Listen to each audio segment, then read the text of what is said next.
Okay, next talk by Enrico Scala, please. Okay. So welcome everybody. So as you can imagine, this is a talk about PDDL+. Okay, and so this work is goes into the direction of consolidating and robustifying all the ecosystem, that goes around this language. Okay, so this is a joint work with Mauro, Vallati, and Francesco. I have to acknowledge that most of this work was done by Francesco, and I'm going to present it, but I'll do my best, okay? So what's PDDL+? So we have seen some examples before. I'm going to be more precise here. So PDDL+ is basically a language which was developed by the planning community, and is a language which is meant to model hybrid system. Okay, so this hybrid system requires us to be able to represent the discrete and continuous set variables, and you can modify them through actions, but they can also be modified by processes and events, which are spontaneous evolution of the environment. So this language finds application in many contexts, from robot control to personalized medication, and also back-traffic control, which is an example that we're going to be looking at in the next slide. So in this context, there is no unified notion of plan quality, because the problem was hard enough, and so people didn't really care about this problem. So we tried to actually address this gap, okay, so that future planners can actually deal with plan quality, because this is really needed in many application problems. So for instance, if you look at urban traffic control, which is a successful application of PDDL+ into the real world, you can see that, so this problem has to do with finding control phases, semaphore phases in a road network, so as to decongest the road network whenever you have too much traffic, okay? So into this problem, you use processes to model basically the incoming and outgoing vehicles from junctions, and you can actually select these semaphore phases so as to move make these vehicles move in some particular way. Into this context, there is no. So what you really want to do is to also define some sort of preference among the plans that you compute, because you don't want to have unused green phases. You don't want to have situations in which there is a junction with no incoming vehicles, and it's green, so it's a wasted green time, or like the same situation but with the full outgoing edges, so that you cannot really exploit the green phase. So you want to minimize this kind of situation. So this is a problem which you can see that you really want to do some sort of optimization. So what we did in this paper was to provide a formal account for reasoning about quality in PDDL+ problems, and we consider different methods. And together with that, we showed that one can solve this problem through compilation into easier language, which is PDDL 2.1, in a way that is not only sound and complete, but it's also cost-preserving. So the optimal plans that you get on one side are optimal plans on the other side, under some assumptions. So, okay. So what's PDDL+? Formally, so you have variables, numeric and propositional variables. They can be used to define constraints. Okay, these constraints are basically formulas where the terms can be either conditions, numeric conditions, as x plus y to the power of 2 greater or equal than 0, or you can have propositional condition. And what makes PDDL+ different from other formulation is that you have a clear distinction between what you can do and how the world behaves. And the world behaves through processes and events, where processes are describing what happens into the system as time goes forward, while events are instantaneous transitions that are triggered as soon as some condition is satisfied.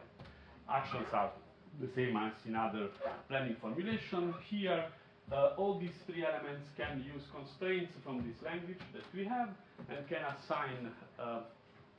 assign new value to our variables. Okay, in the case of processes, these assignments are not instantaneous, but they are continuous change, and they are usually described using time derivative functions over x. While in events are like actions, they are instantaneous. So a PDDL plus problem is basically all these things put together with in initial state and all conditions, which is basically telling us where we start and where we want to go. Okay? So a plan in PDDL plus is a complicated structure. So we have this, so it's not a sequence, but it's a set of timed sequences of events, sequences of actions. So basically what you need to do is you need to search over a potentially infinite timeline what are the actions, okay, that you have to do. Okay, so when the plan is valid whenever all these actions are applicable at the given time points, and the state produced at the end satisfies the rule. Okay, so we here focus on a discrete interpretation of time. So basically things can only happen at multiple of delta, which is a parameter of the problem, and the time derivative is interpreted as a discrete update, which corresponds to an explicit Euler method as an approximation of your differential equations. So we studied the different metrics. Well, the first two are obvious metrics that you can define over this problem. The first one is mixspan, which basically means that you want to minimize the ending time, which is actually part of the plan, part because you need to say when your plan is going to end. So you have the mixspan, you have an expression, a numeric expression that you want to minimize, and it's something that needs to be evaluated in the last state of your system. And then we took other two metrics from the hybrid system literature, which are roughness and swiftness. They are basically meant to capture situations in which you want to minimize the number of context switches which are relative to modes, okay, in hybrid system, for whoever knows what hybrid systems are. And we can also compound these metrics. So basically, the formalization of this is actually quite straightforward. What you need to do is you need to extend your tuple with the cost function, and this cost maps plans into numeric values. And so this is an example of a well-known problem into this context. It's a power generator.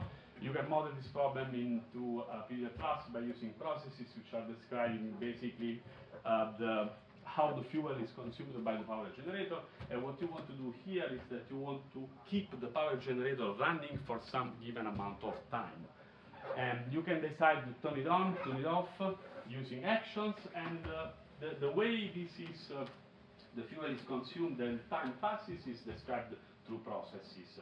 And events are used to capture whether you run out of fuel. Okay.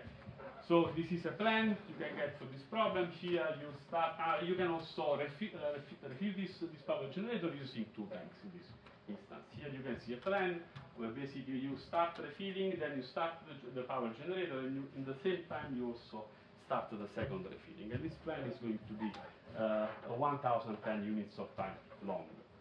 So if we want to minimize mixspan, what we need to do here is quite simple. We just associate the cost of the plan to the ending time of this plan, and this is going to be the cost of the plan. And you can see here that this can make the plan shorter. Here, instead of like 1010 seconds, you have just 1000. And you can achieve this by running in parallel also the first refilling action together with the power generator. Then numeric expression can be formalized by instantiating this cost function, which basically is telling you that the cost of a plan is the evaluation of a given numeric expression, which in this case could be the fuel drawn, okay, at the end, and the end can be computed through a simulation, okay, of the plan, which is basically taking into account all the actions that you've done and all the processes that get triggered. For roughness minimization, we can also do so, and we can also define a cost function, and in this case, the cost function is the sum of all the situations in which your context has changed, and those Ti and Ti minus 1 are significant time points in your plan. And you can see that in this case, you're going to be running all things in parallel because that corresponds to minimizing the number of mode switches. So the second question that we try to answer is, okay, now we have all this formalization for talking about quality in PDDL plus. How do we solve it? And we did so through compilation. What does it mean? Compilation means that you want to solve the problem through a reformulation into another problem. And you do so in a way that when you get the plan for the other problem that it's your target representation, you can transform the solution of your compiled problem into the original problem. And so what we did, and what you want to do usually when you do compilation is that you want to preserve soundness and completeness. So you want that you find all plans that exist, okay, they are correct. And in this case, we also want to make this translation plan cost preserving. So you want to be sure that an optimal plan here is also an optimal plan in this side here. So what we actually implement was like this compiler. What we designed was this compiler. And this compiler can be obtained by exploiting, by leveraging a previous compilation, which was presented a couple of years ago. So the main intuition of this compilation is basically the fact that you can compile, that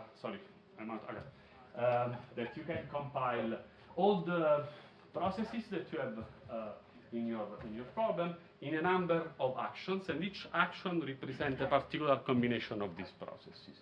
So you can then aggregate all these actions into one set, which is this A simulation.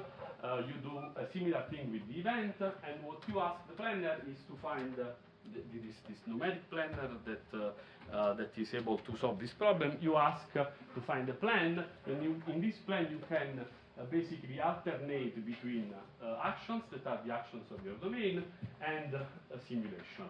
And so this set here contains all actions which are actually mutual exclusive, because each one of them represents a particular combination of processes that is active in a particular instant of time. So this one is meant to capture like advancement of time, and this one keeps all the so these events are meant to keep all the events that are going to be eventually triggered in check. Okay. So and every time you do a transition, you need to execute this simulation. So this compilation, of course, doesn't take into account of the cost of the plan. So what we need to do, we need to transform the cost functions that was something mapping a plan to a number to a cost function that maps actions to a cost.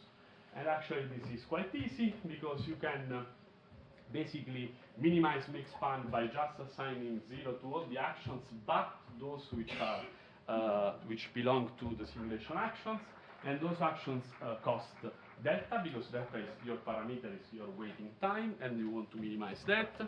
You can do a similar thing with numeric expression, similar.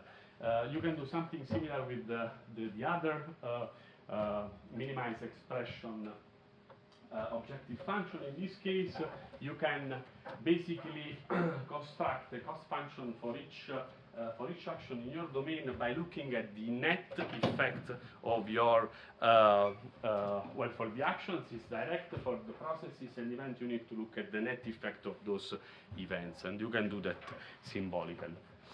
For the roughness, we had to actually change the encoding quite a bit to keep track of all the times in which we were changing context. Okay, so that can be achieved by introducing these two actions, which are A equal and A not equal, and basically you can move forward using one of these two actions, which are like mutual exclusive, and if your context change, you execute A different, and this A different costs 1 while the other costs 0. Okay, easy. So we prove all this compilation sounded complete in the paper. So the intuition is that you can basically construct a bijective mapping from one plan in PDDL plus to one plan in PDDL 2.1. These compilations are exponential, so there is another compilation that we worked on which is polynomial, but we don't have a way to make it cost preserving too, and we are working on that. So what's the take-home message is that if you want to use PDDL plus for planning, you can use this metric, you can use our translations. As future work, we want to investigate the practical benefits of these combinations and understand whether we can make this thing polynomial. And that's it. Thank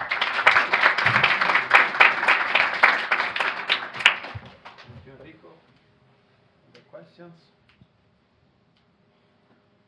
Yeah, please. Dave.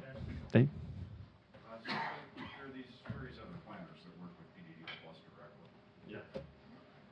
And the question is, if you use metrics like this, you know, what could you do, right? I mean, you can continue to loop in these planners to find additional planners to evaluate. But You can wrap them in a kind of a branch and bound schema and who's like somehow constrained. No? You could do that. You could do that. But it's, yeah. But that's not the way we went to. Yeah.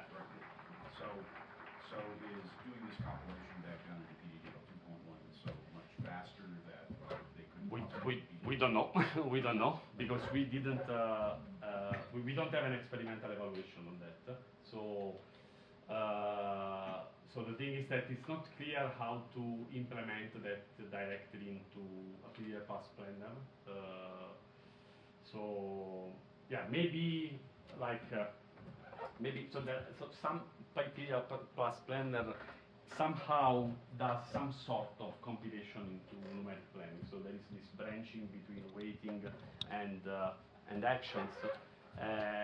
And probably you can directly encode this cost function there and plan optimally in that case, but we haven't done that yet. So yeah, I don't know which one is going to work better. But at least this one makes it clear that if you improve on numeric planning, you're gonna have a benefit also on PDDL Plus. Okay, so if you manage to solve numeric planning efficiently and optimally, you can transfer this result into PDDL Plus because you can use this compilation. So that's yeah. So I guess if I look just at your sentence here, I'm wondering, well, are there common situations where actually you wouldn't want to use that compilation, or should we always use that? Well, potentially you don't want. Well, potentially, if you can do things natively, it's better, no? Because you can optimize things further, so you can actually reason on the problem, so what it is. So you are not going to hide the knowledge that there is something which is actually a process instead of an action, and you can probably be smarter, no? I mean, I don't know. In the long run, I think you can actually build the PDDL Plus planner that deals with this objective function natively. But yeah, but I mean, in the end, the reasoning task that you will need to do is very similar to something like that. If you are in the discrete setting, okay. So if you have this discrete interpolation, yeah. I mean, actually, I wasn't aware of this work, and it's very, very interesting. Well, you should have been because you have the program chat. Yeah, but I mean, so many people have not all of them. I agree with you that actually choosing PDDL 2.1 as the target of compilation is good. It's a good idea. I mean, other communities do the same, choose normal form, and that's why we try to work our algorithms, you know. In the case of PDDL Plus, I mean, there's so little of it which is decidable, you know. But actually, I would say the tractable fragment looks very much like PDDL 2.1, plus some things that your compilation will help you very well, you know. So my question is, how do you feel about the state of the art in solving optimally problems in PDDL 2.1? It depends. Compilation, we should be putting effort in thinking, having new ideas how to tackle optimal control in that setting. No? So I mean, it really depends on the fragment. Okay. So if you are in a limited fragment, I think you can build practical planners. I mean, this is not going to be practical for all problems. I mean, this is undesirable, right? So we're not going to be able to solve all problems. But actually, there are two things. So this So if you want to solve it in a domain-independent fashion, okay, well, you need to, I mean, you cannot aim for problems which are super complex, no? And the complexity comes from the way you can define your conditions, if they are linear, your effects, things like that. So you need to keep that, like, you know, reasonably simple. On the other hand, you can always come up with your domain-specific heuristic, okay? Which is something that you can plug in your planner, but at least you have your problem well formalized, okay? So you have your problem, and then you can come up with your domain-specific heuristic, which might be effective for the very problem you're interested in. So if you really want to make this practical for an application, if you are in production, I don't think you need to use a domain-independent planner, okay? So you're gonna be needed to use something specific, yeah. Okay, we need to go on. Next, thanks, Enrico again.